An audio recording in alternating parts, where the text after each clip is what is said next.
విక్రమ్ టీవీకి సబ్స్క్రైబ్ చేయండి. Subscribe to Vikram TV. Subscribe to Vikram TV. Subscribe to Vikram TV. Subscribe to Vikram TV. Please like, share and subscribe to Vikram TV. కానీ ఇప్పటి యువతకు అసలు ఏముండాలి sir? అసలు వాళ్ళు అనుకున్న లక్ష్యం సాధించాలంటే ఇప్పుడున్న యూత్కి ఏం ముఖ్యం, ఏముండాలి అసలు? ఓర్పు ఉండాలి, ఓపిక ఉండాలి. ఇప్పట్లో లేదు సార్, ఓర్పు అనేది అస్సలు లేదు. అందుకేనండి డీల పడిపోతున్నారు. ఓపిక అసలు ఉండట్లేదు. అరే నేను షార్ట్లో ఫాస్ట్ ట్రాక్లో నేను వెళ్ళిపోవాలి, ఆ సీట్లో కూర్చోవాలి అనుకుంటా చాలామంది. నేను ఉన్న తడువునే నాకు రేపే ఉద్యోగం రావాలి, నాకు షార్ట్ టైంలో అది నేను సాధించాలి అని అనుకొని వాళ్ళు అది సాధించలేకపోతారు, అనుకున్న సమయాన్ని ఎక్కడ పెట్టలేకపోతారు. కారణం ఏంటంటే స్ట్రెస్, ఒత్తిడి అండి. ఎవరు చేస్తారు సార్ ఒత్తిడి? ఆ ఒత్తిడి తనంతట తాను క్రియేట్ చేసుకుంటాడు మనిషి. ఇప్పుడు నేను ఇన్ టైంలో నేను సాధించాలి, నేను ఒకసారి ఫెయిల్ అయ్యాను, మళ్ళీ నేను సాధించాలని లేనిపోని ఒత్తిడిని క్రియేట్ చేసుకుంటాడు మనిషి. ఆ ఒత్తిడిని క్రియేట్ చేసుకున్నప్పుడు ఉన్నది మర్చిపోయి లేని దాని గురించి ఆలోచిస్తూ ఉన్నది పక్కన పెట్టి లేని వాటిని అలవాటు చేసుకుంటూ మనిషి ఏం చేస్తాడంటే నిర్వీర్యమైపోతాడు, ఉన్న లక్ష్యాన్ని చేరుకోలేడు. అలాంటప్పుడు ఈ ఒత్తిడి దరి చేరకుండా టైం అనేది ఒకటి పెట్టుకొని దాని ప్రకారం మనం సరిగా మనం చూసుకుంటే కంపల్సరీ మనం సక్సెస్ అవుతామండి. దాంతోపాటు ఓర్పు ఉండాలి, వచ్చేంతవరకు పోరాడుతూనే ఉండాలి. కింద పడుతూ ఉంటారు, మళ్ళీ లేవాలి, పడుతూ ఉంటారు, లేవాలి అండి. అంతేగాని ఫస్ట్ టైంలో నేను కొట్టాలంటే కాదు, ఫస్ట్ టైంలో నేను సాధించాలంటే కాదు. ఇప్పుడు ఎంతోమంది చాలామంది యువకులు ఏం చేస్తున్నారంటే నేను వెళ్ళి నెంబడి నేను సెలెక్ట్ కావాలి, నేను వెళ్ళి నెంబడి నన్ను సెలెక్ట్ చేసుకొని నేను ఈ 1 ఇయర్లోనే కోట్ల రూపాయలు నేను సంపాదించాలి, ఈ బిల్డింగ్ నేను కట్టాలి, ఈ టైంలో ఈ కారు నేను కొనాలి, ఈ పొజిషన్లో నేను ఉండాలి అనుకుంటారు. గొప్ప గొప్ప కళలు కంటూ ఉంటారు. అబ్దుల్ కలాం గారు చెప్పారు, పెద్ద పెద్ద కళలు కనండి, దాన్ని సార్థకత చేసుకోండి అని చెప్పి.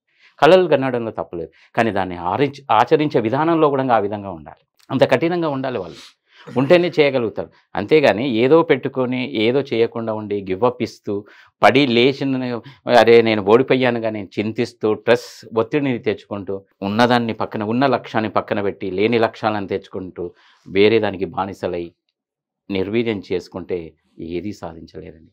అందుకనే యువత ఈనాడు చాలామంది ఏం చేస్తున్నారంటే అనుకున్న దానికంటే సాధించలేకపోవడానికి మెయిన్ రీజన్ వాళ్ళు ఏదైతే అనుకుంటున్నారో వాళ్ళు అనుకున్నవి చేరలేక, ముందుకు వెళ్ళలేక, వెనకడుగు వెయ్యలేక చాలామంది నిర్లక్ష్యానికి గురవుతూ ఒత్తిడికి గురవుతూ ఏం చేస్తున్నారో ఫ్రస్ట్రేషన్లో ఉంటూ నిరంతరం కుంగిపోతున్నారండి. కానీ ఇప్పటి యువత వేరే వాళ్ళని చూసి నేర్చుకుంటున్నారు. ఈయన దగ్గర అంత దమ్ము ఉండదు, అంత ప్రయత్నించాడు, ఆశలు వేరే ఉంటాయి కానీ ప్రయత్నం ఉండదు. బట్ అక్కడనే స్ట్రెస్కి ఫీల్ అయిపోయి దానికే లోన్లీగా అయిపోయి నా జీవితం ఇంతే అన్నట్టు అయిపోతున్నారు. ఇప్పుడు ఏదే కానీ మనిషి తల్లిదండ్రులు ఒక పేరు పెట్టారు సార్. నా పేరు కోట నిరంజన్ పెట్టారు, మీ పేరు పప్పు గారని పెట్టారు.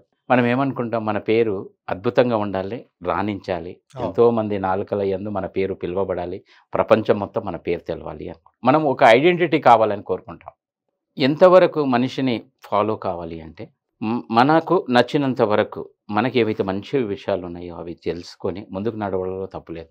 కానీ ఒక వ్యక్తి బాగా చేస్తున్నాడు, అతన్నే నేను కాపీ కొట్టాలి, అతని దారిలోనే నేను నడవాలి అనుకుంటే అది చెయ్యలేరండి. ఎందుకంటే ఆల్రెడీ అతను చేశాడు, ఆ చేసిన దాన్ని మళ్ళీ మనం కాపీ కొట్టామనుకోండి నో యూజ్ అండి. అతని ఐడెంటిటీ ఏడ వస్తుంది, ఆడ కోట నిరంజన్ పేరు ఎక్కడ వస్తుంది? ఆల్రెడీ ఆ బ్రాండ్ నిర్మించిన ఒక వ్యక్తి ఉన్నాడు. ఇప్పుడు చిరంజీవి గారు మెగాస్టార్గా అతను నిలబడ్డారు, అతనిది నేను కొట్టాలి, ఆ స్థానాన్ని నేను ఆక్రమించుకోవాలంటే అది జరగని పని అండి. ఆల్రెడీ ఒక బ్రాండ్ ఉంది, నీ బ్రాండ్ అనేది నీ సామ్రాజ్యం అనేది ఒకటి సృష్టించుకుంటే అప్పుడు నువ్వు నిలబడగలుగుతావు, నువ్వు ఒక కోట నిరంజన్గా నిలబడగలుగుతావు, ఒక వ్యక్తిగా నిలబడగలుగుతావు. అంతేకాదండి ఏదో కానీ సినీ రంగం కానీ, రాజకీయ రంగం కానీ, పారిశ్రామిక రంగం కానీ, లేకుంటే ఇది ఇప్పుడు ఎంతోమంది యువత సాంస్కృతిక రంగం కానీ హీరోలుగా కానీ నిలబడాలి అనుకుంటే వాళ్ళకి చేయవలసింది ఏంది, ఆ రంగానికి ఉన్నటువంటి అవగాహన వాళ్ళకు ఉండాలి. ఫస్ట్ దాని గురించి వాళ్ళు తెలుసుకోవాలి. తెలుసుకున్న తర్వాతనే వాళ్ళు అడుగు పెట్టి దానికంటూ శ్రమిస్తేనే వాళ్ళు సక్సెస్ అవుతారు. ఇందులో నేను శ్రమించలేకపోతున్నాను, ఇది నాది కాదు అని సగం దూరం వరకు వచ్చి ఇంకో దానికి వెళ్తూ ఉన్నారు, అది కూడా సగం చేస్తున్నారు, ఇంకో దానికి వెళ్తున్నారు, ఇంకో దానికి ట్రై చేస్తున్నారు. దేనిలో గుణంగా పరిపూర్ణత ఉండట్లేదండి, అన్నీ ఇన్కంప్లీట్. ఆ ఇన్కంప్లీట్ చేస్తూనే మనిషి యొక్క నిర్వీర్యం పడిపోతూ ఉంది, మనిషి ఎదుగుదల అక్కడ తగ్గిపోతూ ఉందండి. ప్రతి దాంట్లో పర్ఫెక్ట్నెస్ అనేది ఉండాలి, చేసే పనిలో